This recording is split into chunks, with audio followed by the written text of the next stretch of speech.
It's time to talk about the absolute creme de la creme of the 341. Yes, 341. Yes, 341. I'm not doing 341 of those. I'll be here all day. Of the 341 movies that I saw in the calendar year of 2025. Big budget blockbusters, surprising film festival entries, and also just some great streaming films. Some that got released in theaters, but just this is the absolute best of the best. The ones that I was highly entertained by, highly moved by, for a variety of reasons, or the ones I was so enthralled by, I can't help but praise. So, let's just get to it. I'm John Ridlin with the 25 best movies of 2025 list with some honorable mentions. I also have my midway point best movies list to make comparisons, and I want to know what you guys thought was the absolute best movie of the year. And also, all of these movies have been reviewed in full on the Real Honest Movie Reviews playlist. And let's just jump on into it. So, honorable mentions.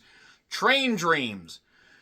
Train Dreams shows how, hard-working people can sometimes basically need a cold hard slap of reality before realizing, shit, oh boy, certain things weren't just going to work out the best way I wanted, but man, Train Dreams is bleak. It is depressing, but it's also very inspiring with some tremendous performances, some great cinematography, and it doesn't overstay its fucking welcome, so I'm all for that.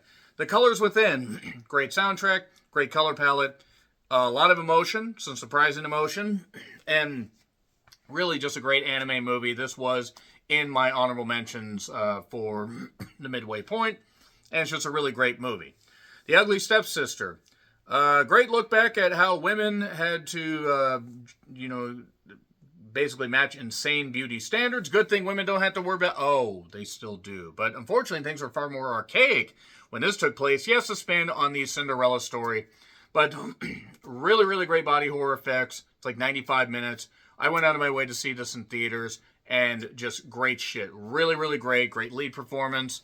I believe it's in Norwegian, though, so you better make sure you pay attention to the subtitles. So we go to Friendship. Tim Robinson was hilarious in this. I love this. I had so much fun with this. And this probably would have been way higher on my list had other stuff not come along that, I felt was just a little bit more worthy. But Tim Robinson was so good in this. Those that aren't fans of his comedy are probably not going to care for it. As somebody that really was not here or there on him, I had a great time with this. So we go to The Brutalist. Adrian Brody deserved every bit of the praise and all the accolades that he got in this movie. Deserved all that it got from the award ceremonies. First half's a lot better than the second half. Not that the second half sucks. I just feel the first half's a whole lot better. And this was in my, top 10 for the midway point, but other stuff came along. So, Fantastic Four First Steps. I didn't think that I was going to be so moved by a Fantastic Four movie, considering the other three moved me to want to go to the goddamn toilet, especially the 2015 one. But this was a breath of fresh air. Great retro style. Fucking love Vanessa Kirby as the Invisible Woman. Just really captivating beauty, by the way. Just Vanessa Kirby is just so fucking captivating. But that part with Galactus, where she's battling him, that was great shit. I encourage you guys to please check out Fantastic Four First Steps if you haven't yet, because this is the kind of movie that you can watch, a kind of superhero movie you can watch, where you really can end up enjoying it far more than some of the ones that, I don't even want to say seem cookie cutter, but this is just a nice throwback where, yes, you kind of have to know stuff about them, but they just had such great casting in this. They really had such great casting. Together, Dave Franco and Alison Brie, real life couple that end up together. As far as movies go, it's pretty accurate. Neon Studios actually did good with the advertising, and this actually worked for the most part. And I had a great time with this. It's more comedy horror, at least I was laughing during it, because I'm a sick individual. Final Destination Bloodlines. If you told me this would be anywhere near my best list, I would have laughed in your face based on the trailer. This was number 5 when I did my best list, by the way, and it turned out to actually be a very entertaining, shockingly well done sequel. That part with Tony Todd, knowing that he was about to pass and everything, I intend to enjoy, the time I have left, and I encourage you all to do the same. Life is precious. Enjoy every minute. You never know when. Good luck. Okay, you could argue that the characters are really hard to care for outside of Tony Todd. But some hilarious deaths and just some great stuff. And Final Destination Bloodlines is one of the best horror movies of the year. And also in honorable mentions. Weapons. Okay, Zach Krieger followed up Barbarian with this. I've watched this thing twice. And Weapons actually improves upon rewatching. It also doesn't hurt that the gifted, gorgeous, and just uber stunning Please Let Me Love You, Julia Garner. Like, that sounds really creepy. Julia Garner just is the kind of person you can feature in a movie. She's really good. The Royal Hotel was another great role for her. Wolfman, let's just not bother with that one. But she was great in Weapons. So was Josh Brolin, what? And that part with the principal running at the gas pump. Oh boy. And the ending. Hilarious. At least to me. Strange Harvest. Treating a series of crimes in an actual docu-style with people that seemed like they were actually in a documentary feature. I appreciated Strange Harvest. I actually was blown away by it. I had seen maybe one little trailer. I had not seen much else. And I decided to check it out, and I'm so fucking glad I did, because Strange Harvest is the type of movie that more people need to see. I don't know if it's on Shudder. I don't know if it's on a streaming service right now. If you can't find it on a streaming service, check it out. Otherwise, rent on Amazon, throw a few bones towards people. You'll be happy you did. There are some that say the ending's dissatisfying. I disagree, but I can understand what people are saying. Sister Midnight. I would quantify this more as a horror comedy horror, just because of the horrors of marriage and what women go through. But I really had a blast with this. It's weird. It's one of a couple movies set in Mumbai that there's another one that's on this list a little bit later on. But I liked the performances, and I thought it was just very well shot and very well done. Even as weird as it got. Frankenstein. Guillermo del Toro's Frankenstein. Almost made it to the list, or the top 25. Almost made it. It's very well done. Mia Goth in this is magnificent. Oscar Isaac is Frankenstein. And the monster played by Jacob Elordi, however you say it. The guy that was Elvis and Priscilla, and it was also in Saltburn, which was a magnificent role for him. The tub part, don't really know what the hell. Anyway, back to Frankenstein. Yeah, you could argue that maybe a few things could have been trimmed and a couple things could have been expanded on, but had they done that, this movie would have ended up being 3 hours. I didn't get a chance to check this out in theaters, which I kind of wish I had, because it would have been more fun. I would have liked the theatrical experience, but unfortunately, the couple theaters that were playing it were either an hour away or 40 minutes away, and I just didn't feel like driving that far. But Frankenstein's worth it. So's Eternity. Elizabeth Olsen, Miles Turner, as a couple that pass away. And their younger selves, and now it must be decided if they want to spend eternity with each other, or if Elizabeth Olsen's first love will be that, and once you pick your eternity, that's it. Divine Joy Randolph is in this, and she's great. Very funny. I really enjoyed this movie immensely. It was one of the Regal Mystery movies, and very, very funny, very touching. Pure A24 at some points, too. Zootopia 2. Yeah, I thought Zootopia 1 was fine. Zootopia 2 barely misses out on being featured in the top 25, but very, very moving. The inclusion of Ke Huy Quan's snake character, they gave me hope that the third one actually could be just as good as this. So there you go. Now let's get to the top 25. F1. I thought F1 looked silly. I thought it looked cheesy. And Joseph Kosinski, who did Top Gun Maverick. You have Brad Pitt. You have the gorgeous Carrie Condon, who, my God, I would split a mountain for that woman. She was in the Banshees of Inisherin. Unfortunately, it was a Night Swim, but you know what? Good on her for getting a check. This movie cost a lot, like 300-something million, and I think that was due to wanting realistic stuff, but also the writer's strike and everything, ballooning budgets, halting production. But it ended up being a surprising hit in theaters. I saw this in, I believe, RPX. I don't think I saw it in IMAX, but I saw it in RPX, and it was worth it. It's a 2.5-hour movie, but it's standard sports fare, sports inspiration fare, but it really works so well and is just tremendous stuff. It's very, very fucking good. Brad Pitt proving he still has it. So we go to See the Sacred Fig at number 24. Yeah, this family unraveled because of choices and everything, and boy, those final 20 minutes are certainly dark, weren't they? It's a long movie. It's like 2 hours and 40-something minutes, and one could argue that maybe some stuff could have been trimmed, but given what it took to make this movie, I can truly appreciate it. I really did like to See the Sacred Fig. I actually had this at number 9 in my top 10, unfortunately. Didn't end up having it any higher.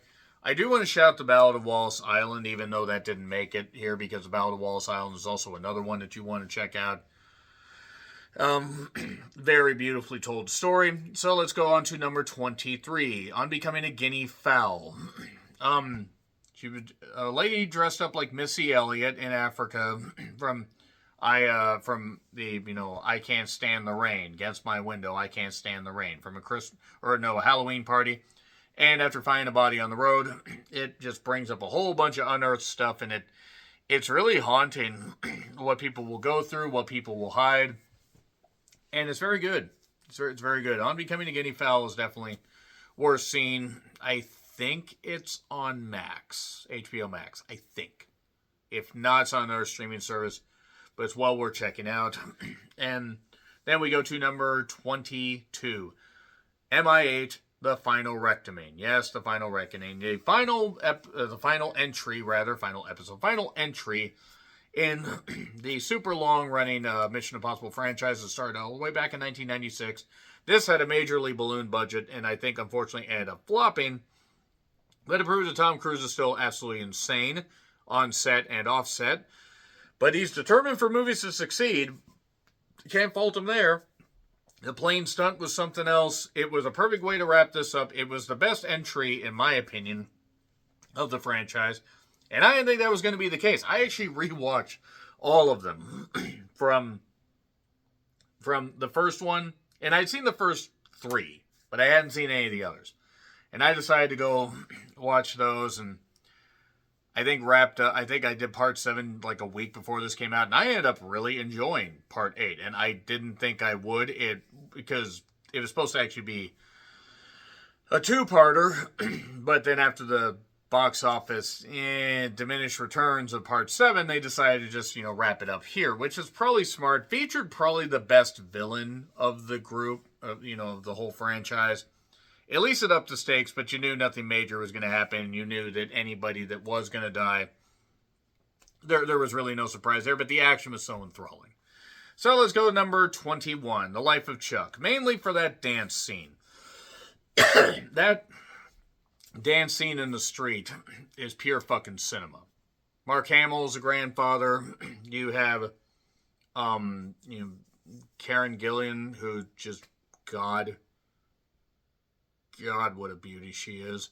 And Chitwell Edof, however you say it, he was in the Bridget Jones movie that came out earlier this year, which actually was pretty good.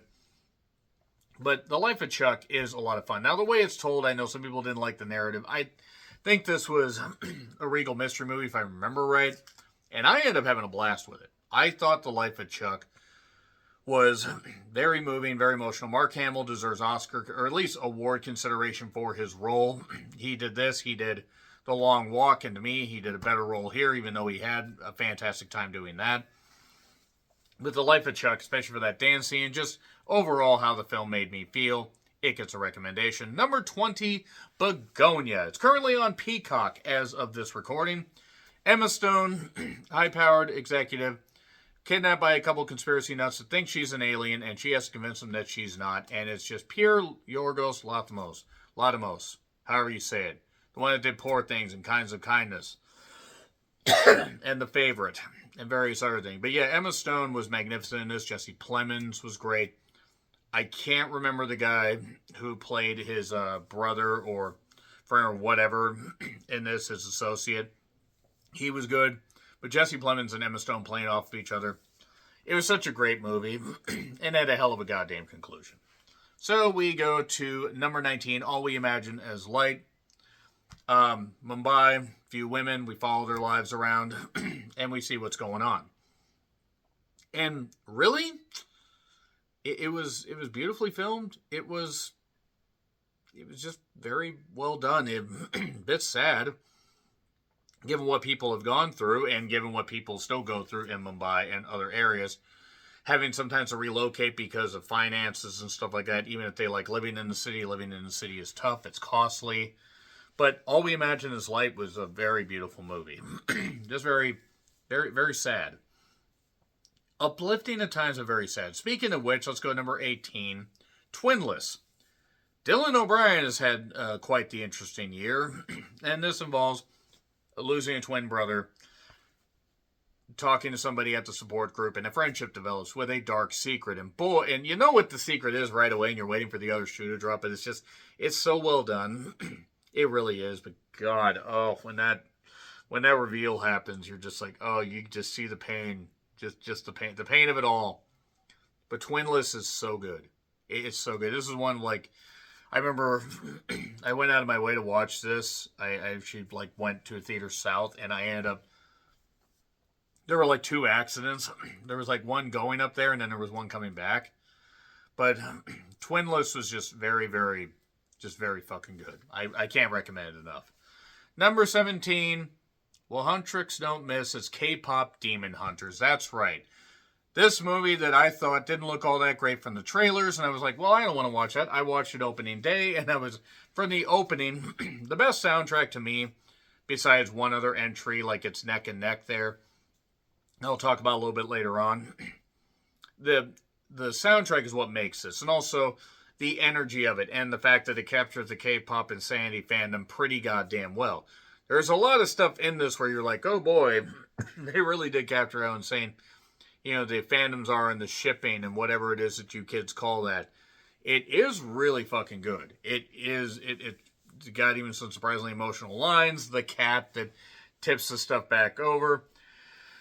And the soundtrack's been played so endlessly. I mean, you have the actual singers getting a whole lot of attention, which is good because they deserve that. It also doesn't hurt that they have the stage presence to pull it off. But the voices of, the 3 members of Huntrix, they're going to do another one of these. Granted, it's not going to come out for a few years, which I kind of get. They want to take their time with it because Sony had a problem getting this thing, distributed, and Netflix ended up buying it. Netflix actually ended up making some money. After it went to Netflix, the success and the viral nature of this, they released it in theaters a couple times, and it cleaned up. I think it was number 1 at least the first time it got released in theaters, with some decent competition, but still. So the movie ended up making some money, and I can't wait to see the sequel. I guarantee you that I think the sequel is not going to come out until like sometime in 2028. I guarantee you this, guys, I'm not going to be doing a lot of videos by 2028, if any at all. Not to play spoiler and everything, but I'm almost 45. I'm going to continue this list, but it's just like, I'm kind of reaching my limit. But K-pop Demon Hunters, that line though, I'm sorry if you haven't seen, if you somehow have managed to avoid this. You gave me my soul back, and now I give it to you. Oh, fuck. God damn it. But the Soda Pop song's filthy, by the way. Really fucking filthy if you read the lyrics. Actually, if you just hear the lyrics, but if you read it's like, oh, fuck. I know what that's about. Anyway, but they don't miss, and we're going to go on to number 16, The Secret Agent Man. The Secret Agent Man. It's actually The Secret Agent, but I'm adding man to the title, do with Wagner Moura, as a man in Recife, in Brazil, trying to basically save his son. I saw this recently at a very small theater in like mid-Bellingham, like the historic district of Bellingham. For Washingtonians, you may know that. If you don't, it's basically a town that's about 20-something miles from the border, the Canadian border, that is. Just in case you forgot how geography works and you thought Washington might be at the bottom of this country. But The Secret Agent was just really good. I mean, I drove up there, paid for parking, walked literally across the street. I could have crawled had it not been rain and gotten across that thing, but dirty road, didn't want to do that. Secret Agent's really good. It is a little bit long. I think the length could, turn some people off, but I end up enjoying The Secret Agent quite a bit. Not as much as one other Brazilian movie that I'll get to in a little bit. But Wagner Moura was very good in this, and also Didn't hurt the actress that played Elsa, was really attractive. Also the one to play Claudia. But that being said, it just shows, it shines a light on the corruption stuff and everything. And how, people are still trying to form what happened and figure out what's going on decades later. Number 15, Bring Her Back. Yeah, I mean, the Philippou brothers did again. It's maybe not as great as Talk to Me, but then again, I think there was less competition when I reviewed Talk to Me. This might have actually been top 10, because K-Pop Demon Hunters was number 10 when I did this, and The Life of Chuck was number 6, and basically Bring Her Back was number 3. So Bring Her Back fell down, but not too far. And yeah, pretty much just has batshit insanity going on, as the Philippou brothers can do. I look forward to Talk to Me with the 2 instead of the word 2, because it's creative. But I liked it quite a bit. The ending is a little bit okay. I mean, I kind of saw that coming, but But until that point, I can't help but recommend it. So number 14, Little Amelie, or The Character of Rain. Boy, I decided to watch this and got really sad.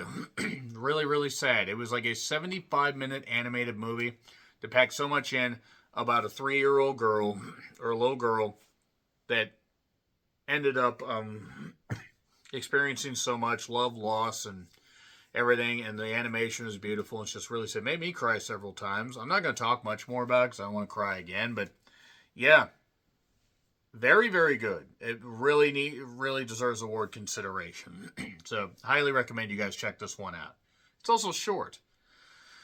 So, number 13, If I Had Legs, I'd Kick You. Let Me Protect You, Rose Byrne. Rose Byrne plays a mother that is overwhelmed by a lot of things. Her husband is Christian Slater, which would explain the overwhelmed feeling, because I don't think he does much. I mean, after doing Alone in the Dark 20 years ago, your career can go nowhere but up. I don't know where his career has gone. Conan O'Brien plays a therapist in this, but Rose Byrne carries this thing, and it is tremendous. It is magnificent. I ended up actually having to go see this again in theaters, because the theater that I went to mislisted the time, and I had to drive back in a rainstorm and then drive down there the next day and catch it, and I was happy I did. If I Had Legs, I'd Kick You. A24, nailing this thing. Rose Byrne deserves so much consideration, and at least a Golden Globe nomination for her role, because she dived into this. It just mag-fucking-nificent. And what a hell of an ending. A lot of movies, by the way, about, motherhood and stuff like that, and love and loss. But we go to number 12, Lurker. Archie Madekwe, or Madekwe, however you say it. The one he was from Saltburn. He was also in Gran Turismo. He's a magnificent actor. And Havana Rose Liu, I will watch anything she's in, because she's great. This just shows how stalkers and fandom and just, the price of fame and wanting to have that fame and hold on to it by any means necessary can consume somebody. And it is so beautifully told. I had this lower on my list until I thought more about it and was like, you know what? This really is fucking great. It just shows how, some people, maybe you let the wrong people in that can sometimes inspire you, but at what price? Also, I need that goddamn soundtrack, so I'm going to have to look up for that, because Archie actually did pretty good singing, assuming that was him and not somebody else. But yeah, Lurker is really fucking good. So number 11, I'm Still Here. Fernanda Torres deserved all the praise that she got. This was really fucking good. This is the second Brazilian movie that I was talking about, and my most viewed review of 2025, by the way. This wasn't even on the list at that point, because I ended up in the midway point list, because I don't think I had gotten to it yet. And I had people explain to me in the comments certain things that I missed. I really appreciate that. Also, Bring Her Back was my second most viewed video of 2025. So even though it's been a bit of a down year as far as total views, I really appreciate you guys check that out. And I'm still here as in the top 15 of videos that I've done on this channel all time. Again, so thank you. But I'm still here just shows Fernando Torres just really shining here and just a mother doing her best in the face of so much adversity and government corruption and love and loss and all that. It's magnificent. That part with the dog that people explained to me, even though I should have caught it at first, very good stuff. And I'm still here, just misses out in the top 10. And I'm so glad that she at least got nominated for an Oscar at the most recent Oscars because she fucking deserved it. Number 10, Marty Supreme.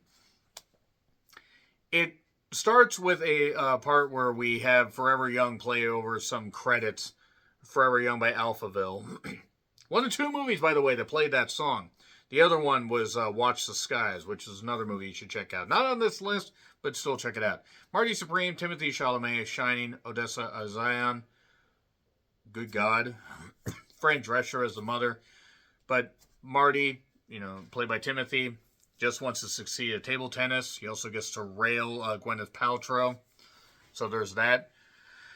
Endlessly entertaining. I was hooked immediately from the way they needle dropped that into the credits and the way they showed the credits. And sure, it's fanciful, it's ridiculous. It's a bit like a more hilarious Uncut Gems, but this absolutely, and I need to rewatch Uncut Gems, but this was just so fun. So fun. I can see why people might not like, because Marty was a reprehensible character. Not an abuser, but just somebody that was basically, much of a pathological liar and just saw his own vision, and that's it. But Marty Supreme deserves to be mentioned in the top 10, and that's why it's here. Number 9, Sorry Baby, You Can Just Tell Me. God, those words will haunt me until my dying day. Eva Victor did great. I actually watched Superman, reviewed that, and then drove down in pretty bad traffic to see this, and I was so happy I did. Now, I got a seat in the back row, and I thought, people are going to be back there. No, I pretty much I didn't have I didn't have the entire theater to myself, but I basically had a way where I was hidden if I wanted to take notes, or I could just be enthralled by this movie like I was. And it's what they don't show you that actually is more haunting, but that ending, it's on HBO Max, but please check it out. I want to see Eva, if not for just her acting, but even though she was great in this, for her filmmaking, I really love this. Whew. So anyway, we go to number 8, Warfare. Look for the Blood and the Smoke. We're there. Will Poulter, who is also in Death of a Unicorn, which is another movie that you should check out. But this was another A24 movie. Alex Garland teamed up with, and I'm sorry the name escapes me, but he was a Iraq war vet, and this is compiled from memories to tell the most realistic thing possible of like a mission that went totally sour. And you're just waiting for the shoe drop, and let me tell you, when the violence starts, oh God, it chilled me to my bone. This was number 2 on my favorite list, so that just shows you how, high like other movies are. But Warfare, it's like 95 minutes. It's on HBO Max. It is fucking haunting, and you absolutely need to check it out. Great cast all around. This was really, really fucking good. So we go to number 7. To put food in my family's mouths, there's nothing I won't do. No other choice. I got to see this at early access screen December 8th. I had closed the previous night, and then I worked like 9 hours the next day. Barely got a nap. Went and saw this like 2-hour, 20-minute movie in North Seattle, so I had to drive kind of far. I'm glad I did. From the director of Old Boy, great performances, the willingness and the lengths that people will go to get work. We can all identify with that in the struggling economy. That's why I'm grateful to have a job, and why I know that there are jobs out there and I'm willing to do them. But there are some people that are so determined to just do one particular job that they will go to great lengths to have it again. But no other choice. It has some silly moments, and it has some stuff where it makes you go, huh? That's not how that would work. But it's from the guy that did Old Boy. I mean, what do you expect? It's just going to be really, really good. Whether you like this as much as Old Boy will be based on how you feel. about that particular movie. Because some people loved Old Boy, some people love this more, vice versa. But no other choice. Hell of an ending. Really does show, really does show just how change maybe isn't always good, but it's inevitable. So let's go to number 6. It was just an accident. Those last 20 minutes with a guy that, with some people that take somebody hostage, thinking it's the person that that tortured them in a prison. This is the type of movie, it's about the Iranian government, and it actually has led to a lot of trouble with the director, even though he's right about calling out that regime. What are you going to do, Iranian government? You can't get me, ha ha ha, I'm an American citizen. What was great about this, though, is just the fact that it was so fucking haunting. And the way it built, it was only like an hour and 45 minutes as well. But there are just, the sound design's incredible. There's so much good to this.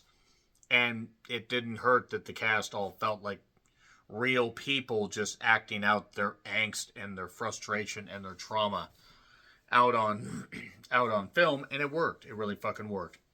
Number 5, Superman. Your choices,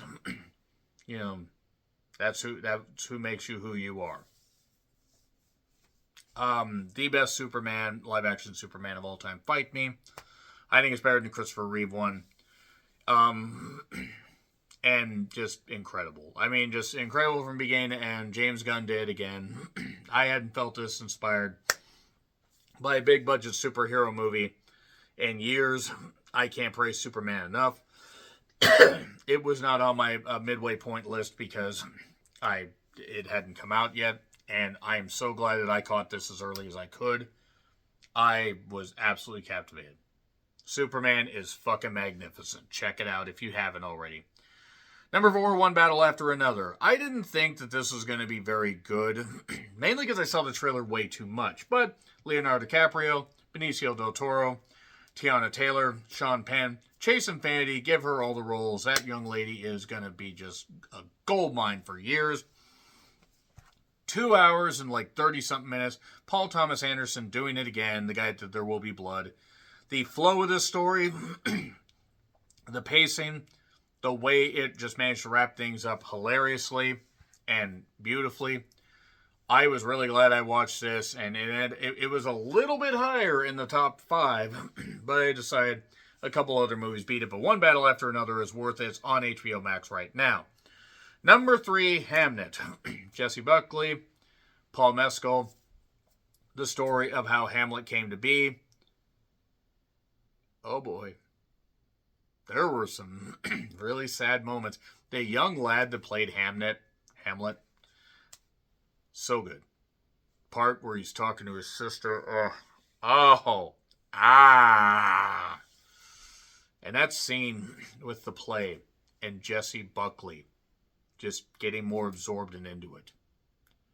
That's fucking cinema right there. I saw this as an early access screen. I am happy I did. I was tired and I said, I'm not missing this. And I'm glad I watched it. Jessie might actually win an Oscar for her performance. She might. I don't know. But she should at least get nominated. She fucking deserved it. And Paul was great. That young lad was great. It just, good God. Whew. Number 2, we gonna kill every last one of you. It's Sinners. This is number 1. At the midway point. So I'm just gonna crumple up this list. Ryan Coogler directing this, horror conglomeration of racism in the South, bigotry, and also vampirism. Haley Steinfeld, or Stanfield, however it's said. She's great. Michael B. Jordan playing twins, and Delroy Lindo playing a jazz singer. And just the way all this stuff was told, I was so impressed by this movie. The music is between this and K-Pop Demon Hunters for Best Film of the Year, or Best Soundtrack of the Year, that is. And Sinners just misses out. I think the only reason it misses out is just because of what I thought of number 1. But something about the ending just I'm not saying it wasn't good. The ending was very, very good.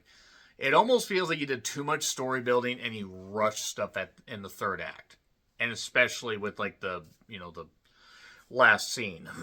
And I get why he did it. I'm not complaining, and it lended us some investment in these characters, but it almost feels like just a little more could have been added to that end, just a little bit. But Sinners is about as close to a perfect vampire movie as you're ever going to get in a perfect movie for 2025. But number one, sentimental value. Renate Rensva and Igna, god damn it, I can't remember her fucking full name.